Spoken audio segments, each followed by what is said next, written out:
नमस्कार विद्यार्थियों, मेघराज गुरुकुल में आपका स्वागत है। और आज की जो क्लास है आपकी लसा मासा की सेकंड क्लास है, क्योंकि पहली क्लास में अपन ने लसा मासा के टॉपिक के बारे में कंसल्ट किया था, मतलब टॉपिक के बारे में अपन ने जाना था। और आज हम बात जानेंगे आपके सामने कंप्लीटली एनालिसिस किस प्रकार से होगा, कैसे होगा, किसके बारे में चर्चा करेंगे, वो सारा कंप्लीटली बात करेंगे अपन। और आज की जो कंप्लीटली क्लास रहेगी आपकी लसा की विधियां और लसा में साधारण प्रश्न कैसे बनते हैं उनके बारे में डिटेल में कंसल्ट करने वाले हैं अपन। ठीक है, तो पहले अपन लसा की बात करेंगे आपके सामने और फिर पढ़ेंगे हम आपके सामने मसा के बारे में। तो पहले लसा की बात कर लेते देखो अपन। तो लसा का मतलब क्या होता है वो समझते हैं पहले। लसा वह छोटी छोटी संख्या है जिसमें, देखो छोटी छोटी संख्या बोलता है लेकिन लेता बड़ी से बड़ी संख्या है। लसा में ये विशेष तौर से ध्यान रखिएगा आप। तो वह छोटी छोटी संख्या जिसमें दी गई संख्याओं का भाग पूरी पूरी बार चला जाए, वह छोटी छोटी संख्या जिसमें दी गई संख्याओं का भाग पूरी पूरी बार चला जाए, वह उनका लसा कहलाती है। वह उनका क्या कहलाती है? लसा। तो ये तो अपन ने बता दिया आपको। अब लसा की कौन कौन सी विधियां जिनको इस्तेमाल करके आप क्वेश्चन कर सकते हैं, तो वह आती है लसा की विधियां। तो दो ही विधियां लसा की, एक तो गुणनखंड विधि है और एक भाग विधि है। तो पहले अपन बात करेंगे आपके सामने गुणनखंड विधि की। तो गुणनखंड विधि क्या होती है उसके बारे में चर्चा करेंगे अपन। देखिए, तो इसमें क्या होता है कि जो संख्याएं दी जाती है उनके गुणनखंड किए जाते हैं, और गुणनखंड करने के बाद उसमें संख्याएं देखते हैं अपन, और ज्यादा से ज्यादा जो जितनी बार आ रहा है उसको ले लेते हैं अपन। तो चलो देखो, एक एग्जाम्पल ले रहे हैं अपन। 24, 32 और 48, इसका लसा ज्ञात कीजिए। तो गुणनखंड विधि से कर रहे हैं अपन।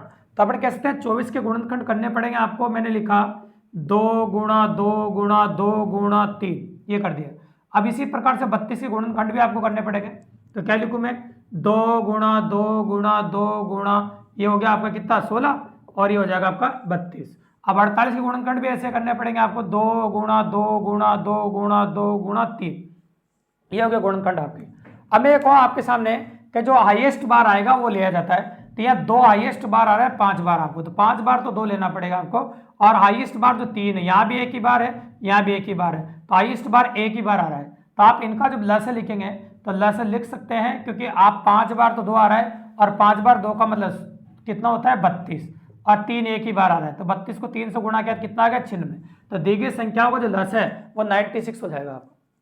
दी गई संख्या का जो लसा है वो कितना हो जाएगा? 96।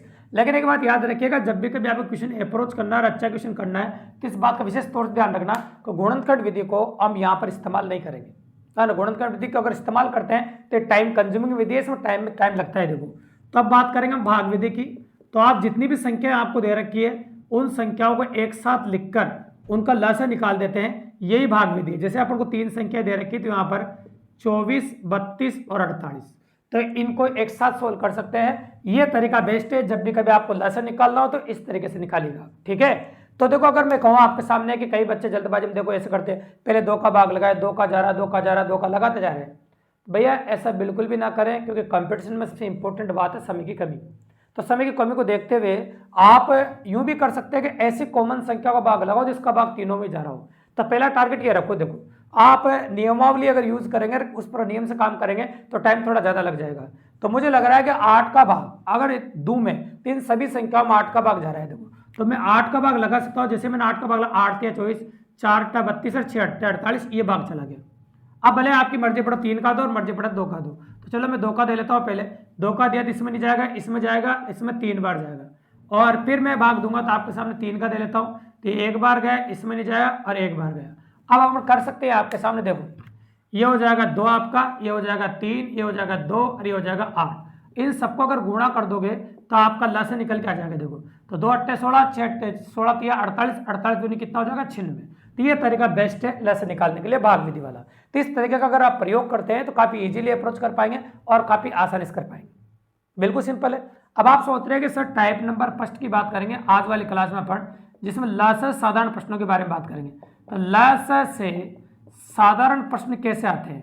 देखो, नाम भले ही इसका लसा है, लेकिन लसा में बोलता कम से कम है, लेकिन संख्या ज्यादा से ज्यादा लेता है। मतलब बड़ी से बड़ी संख्या ज्यादा से ज्यादा संख्या लेता है। तो चलो क्वेश्चन स्टार्ट करते हैं अपन। तो मैंने क्वेश्चन लिया आपके सामने, कोई भी संख्या ले सकते हैं। जैसे मैंने लिया a का क्यूब, b की पावर 4, c की पावर 5, और a की पावर 2, b की पावर 5 और c की पावर 8। अब आपसे पूछा दी गई संख्याओं का लसा ज्ञात कीजिए। अब इनका लसा निकाल सकते हैं अपन।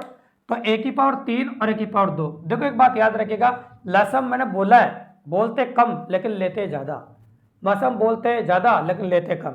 तो देखो यार ज्यादा घात लेनी पड़ेगी आपको, तो a की पावर 3 और a की पावर 2 में ज्यादा घात कौन सी है, a की पावर 3। अब आपको b की पावर 4 b की पावर 5 ज्यादा घात कौन सी है, b की पावर 5, यह ज्यादा लेना पड़ेगा आपको। c की पावर 5 c की पावर 8 में ज्यादा घात कौन सी है, c की पावर 8। तो ये हो जाएगा आपका लसर, क्या हो जाएगा आपका लसर, बिल्कुल सिंपली और काफी इजीली, ठीक है भाई। तो ये हो जाएगा आपका लसर। अब लसर की बात अगर मैं यूं कहूं आपके सामने इस प्रकार से, ये है ना। अब अगला क्वेश्चन ले लेते हैं, घातांक की संख्याओं को, जैसे 2 की पावर 3, 3 की पावर 5, 5 की पावर 1। अब आपसे लसर पूछे तो भाई एक बात गांठ बांध लेना कि दी गई संख्याओं में से अगर कुछ भी कॉमन नहीं आए तो लसर तो सारी संख्याएं होती है फिर, और मासा एक होता है उनका। जब कुछ भी कॉमन नहीं आए तो मासा एक होता है। लेकिन फिलहाल लसर पढ़ रहे तो बताएं जितनी भी संख्याएं दे रखी है कुछ भी कॉमन नहीं आए उन सबको ले लेते हैं। फिर जब कुछ भी कॉमन नहीं आए तो सारा ही लसर होता है, फिर कुछ भी कॉमन नहीं आए तो सारा क्या होता है आपका लस होता है। इस प्रकार से हम सारा लसर ले सकते हैं।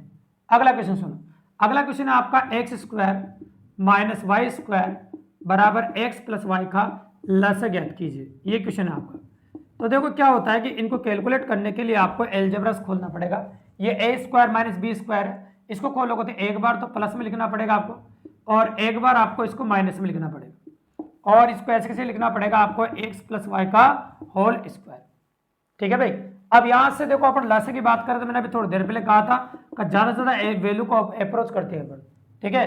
तो ज्यादा से ज्यादा वैल्यू इसमें क्या है, एक्स प्लस वाई की 2 घात है या 1 घात है, तो आपको 2 घात लेनी पड़ेगी। तो अपन ने 2 घात ले ली। अब यहाँ पर अगर बात करें एक्स माइनस वाई की 1 ही घात है तो वो भी लेनी पड़ेगी, क्योंकि आप जानते हैं लसर में सब कुछ लेते हैं। देखो तो ये आपका आंसर आएगा बिल्कुल सिंपली और काफी इजीली। अब अगला क्वेश्चन किसी ने कहा सर इबारती क्वेश्चन आ जाए लसर साधारण प्रश्नों पर भाषा में आ जाए तो हम कैसे पहचानेंगे। भाई बिल्कुल सिंपल सी बात, लसर हम बोलता है वह छोटी से छोटी संख्या, ठीक है, वह छोटी छोटी, जैसे जैसे बोल दूं मैं आपके सामने, वह छोटा सा छोटा पैमाना, है ना, छोटा छोटा बोलता है इसमें, वह छोटा छोटा पैमाना ज्ञात कीजिए जिससे 10, 12 और 15 है ना नापा जा सके, ठीक है, वो छोटा छोटा पैमाना आपको ज्ञात करना है। तो देखो इनका लसर आपको डायरेक्टली निकालना है, तो ऐसी संख्या बताओ जिसमें इन तीनों का भाग पूरी पूरी बार चला जाए। तो ऐसी जो संख्या आपकी वो 60 है, प्लस 60 में 10 का भाग भी जाएगा, 12 का भी जाएगा और 15 का भी जाएगा, और संख्या छोटी छोटी भी है क्योंकि 120 इससे बड़ा हो जाएगा, 240 से बड़ा हो जाएगा, तो जो आपका आंसर है वो 60 हो जाएगा।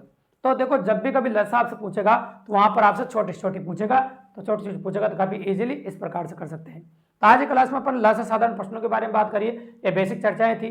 लसर शेष पर आधारित डिमांड का भी ज्यादा है, उसके लिए नेक्स्ट वीडियो आप देखेंगे मेरे चैनल पे। अगर आपको वीडियो पसंद आया, मजेदार लगा है, हमारा कंटेंट बहुत जोरदार लगता है आपको, और आप free of cost math reasoning पढ़ना चाहते हैं आपके एग्जाम के हिसाब से, तो हमारे चैनल को सब्सक्राइब करें दोस्तों, लाइक करें, शेयर करें और ज़्यादा से ज़्यादा शेयर करें अपने दोस्तों को। धन्यवाद।